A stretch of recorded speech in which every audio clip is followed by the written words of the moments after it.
Hello learners, welcome to my channel Enlighten Knowledge. Today we are going to discuss about the assumptions of the indifference curve analysis. आज हम इसके indifference curve analysis की assumptions की बात करेंगे। तो आइए शुरू करते हैं लेक्चर को। तो सबसे पहली assumption क्या लेकर चलते हैं ये? सबसे पहली assumption है आपकी rational consumer. दैट कंज्यूमर बहुत समझदार है, उसे पता है कि उसने अपनी इनकम को कैसे इस्तेमाल करना है ताकि वो ज़्यादा से ज़्यादा क्या ले सके, सेटिस्फेक्शन ले सके। सो पहली अजप्शन यही कि कंज्यूमर रैशनली बिहेव करेगा, कि उसको पता होना चाहिए कि उसकी इनकम कैसे स्पेंड करे कि अपनी मैक्सिमम कर सके वो सेटिस्फेक्शन को। सेकेंड आपकी अजप्शन है ऑर्डिनल यूटिलिटी, जो इसका सबसे मेन पॉइंट है इंडिफरेंस कर्व एनालिसिस का, कि इसमें हम लोग ऑर्डिनल यूटिलिटी को लेकर चलते हैं। एक कंज्यूमर क्या करता है, अपनी प्रेफरेंस को डिवाइड करता है on the basis of satisfaction derive from different goods और देयर कॉम्बिनेशन। अपनी प्रेफरेंसेस के बेसिस पे वो अपनी सेटिस्फेक्शन को बताता है, मतलब क्या चीज़ वो ज़्यादा प्रेफरेंस, किस चीज़ को वो ज़्यादा प्रेफरेंस देता है, उसकी प्रायोरिटी क्या है, उसको फर्स्ट पे रखता है और बाकी सारी चीज़ों को उसके नीचे रखता है। मतलब यूटिलिटी को वो एज अ रैंकिंग में डिस्कस करवाता है, रैंक देकर ही यूटिलिटी को डिस्कस करवाता है। अपनी प्रायोरिटी के अकॉर्डिंग वो अपनी प्रेफरेंस के अकॉर्डिंग फर्स्ट सेकंड एक्सेट्रा की टर्म्स में यूटिलिटी को एक्सप्रेस करवाता है। नेक्स्ट आता है आपका diminishing marginal rate of substitution. Previous lecture में हमने यही पढ़ा कि diminishing marginal rate of substitution को ये एनालिसिस लेकर चलता है कि जैसे जैसे ही हम एक कमोडिटी के स्टॉक को बढ़ाते जाएंगे तो क्या होता है कि दूसरी कमोडिटी जो सब्सटीट्यूट करवा रहा है उसकी जगह पे उसकी जो रेट है वो डिमिनिशेस होना शुरू हो जाता है। जैसे वो स्टॉक बढ़ाता है एक कमोडिटी का, he substitute it for the other commodity at a diminishing rate. जैसे हमने एप्पल्स एंड ऑरेंजेस की ही एग्जांपल ली थी कि पहले तो वो क्या है, एक एडिशनल एप्पल लेने के लिए 3 ऑरेंजेस को छोड़ने के लिए भी तैयार था, लेकिन जैसे जैसे उसके पास एक कमोडिटी का स्टॉक ज़्यादा होता रहता है तो वो क्या है, दूसरी कमोडिटी को कम से कम सेटिस्फाई करना चाहता है या कम से कम उसका सेक्रीफाइस करना चाहता है।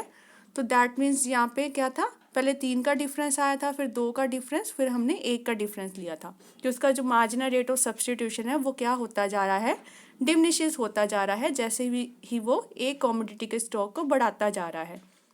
नेक्स्ट है नॉन सर्टेनिटी। नॉन सर्टेनिटी का मतलब यहाँ पर ये है सेचुरेशन पॉइंट। सर्टेनिटी का मतलब क्या है, सेचुरेशन पॉइंट। जैसे हम डिमिनिशिंग मार्जिनल यूटिलिटी में पढ़ते थे कि एक सेचुरेशन पॉइंट आ जाता है, मतलब जहाँ पर एक कंज्यूमर क्या है और चीज़ें को नहीं ले सकता, कंजप्शन नहीं करवा सकता। लेकिन इस थ्योरी में ऐसा बिल्कुल नहीं है, एक कंज्यूमर उतना ही लेता है जितना उसको चाहिए। A consumer does not possess any good in more than the required quantity. मतलब अगर वो उतना ही लेता है जितना उसको ज़रूरी है तो इसका मतलब वो अपने सैटिस्फैक्टरी पॉइंट, सैचुरेशन पॉइंट तक पहुंच ही नहीं पाता है।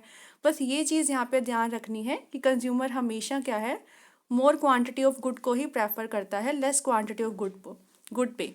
अगर उसको 5 रसगुल्ला मिल रहे हैं 2 रसगुल्ला से, मतलब वो 5 ही लेना चाहेगा, वो ज़्यादा क्वांटिटी वाली गुड को खरीदना चाहेगा, लेकिन वो कभी भी अपने सैचुरेशन पॉइंट तक नहीं पहुंचता है।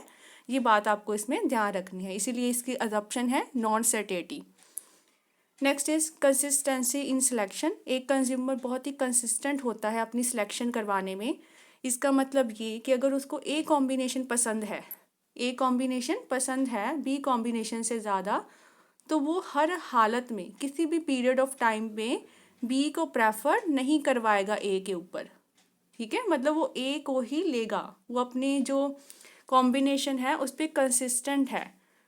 मतलब वो क्या करता है, अपनी चीज़ों को बदलता नहीं है, अपनी ही ज़ुबान पर खड़ा रहता है, कंसिस्टेंट है।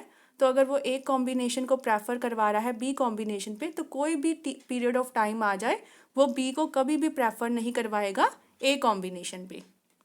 नेक्स्ट है आपका ट्रांजिटिविटी। ट्रांजिटिविटी यहाँ पे लिया गया है, अब हम 3 कॉम्बिनेशन लेकर चलेंगे। मानकर चलते हैं कि कंज्यूमर क्या करवाता है, ए कॉम्बिनेशन को प्रेफर करवाता है बी कॉम्बिनेशन पे। अब देखो ए उसके पास अभी अवेलेबल नहीं है, तो वो क्या करता है, बी कॉम्बिनेशन को प्रेफरेंस देता है सी कॉम्बिनेशन पे। तो इसका मतलब कि हम निकाल सकते हैं यहाँ से कि वो हमेशा हर हालात में क्या है, ए को प्रेफरेंस देगा सी पर। अगर मैं बात करूँ, हम इसको नंबर्स में लिखें, A3 है यहाँ पे, 3 को वो प्रेफरेंस देता है 2 पे, ठीक है, 2 को वो प्रेफरेंस देता है 1 पे। तो इसमें से क्या निकल के आया कि वो 3 को ही प्रेफरेंस देगा 1 पे। A आपका 3 था, 1 आपका C है और B आपका 2 है। तो इसका मतलब ये है कि किसी भी हालात में वो फिर क्या है, A को प्रेफरेंस देगा C पे। Then he will definitely prefer A combination to C combination. अगर हम यहाँ पर लेकर चलें कि कंज्यूमर इनडिफरेंट है A और B में या B और C में, इसका मतलब वो इनडिफरेंट है A और C में, ठीक है। अगर ऐसी कॉम्बिनेशन बनाकर चलते हैं, वो एक जैसा ही मानता है A को B के ऊपर, B को C के ऊपर, तो इसका मतलब वो इनडिफरेंट है A को C के ऊपर। तो ये हम यहाँ से चीज़ ले सकते हैं, इसका मतलब होता है ट्रांजिटिविटी। नेक्स्ट है इंडिपेंडेंट स्केल ऑफ प्रेफरेंसेस। एक अनदर अडॉप्शन आती है आपके इंडिफरेंस कर्व की कि कंज्यूमर का जो स्केल है प्रेफरेंस का, वो किसी पर भी निर्भर नहीं करता, मतलब वो इंडिपेंडेंट है उसकी इनकम पे, प्राइस ऑफ गुड्स पे। इट मीन्स अगर क्या है, इनकम कंज्यूमर की चेंज हो जाती है या प्राइस में राइज और फॉल आता है मार्केट में, तो कभी भी वो अपनी प्रेफरेंस को चेंज नहीं करवाएगा। He will have no effect on the scale of its preference. वो तब भी क्या है, वही चीज़ को ही खरीदना चाहेगा। It is further assume that कि जो स्केल है प्रेफरेंस का कंज्यूमर का, वो कभी भी इन्फ्लुएंस नहीं होगा किसी दूसरे कंज्यूमर की प्रेफरेंस से।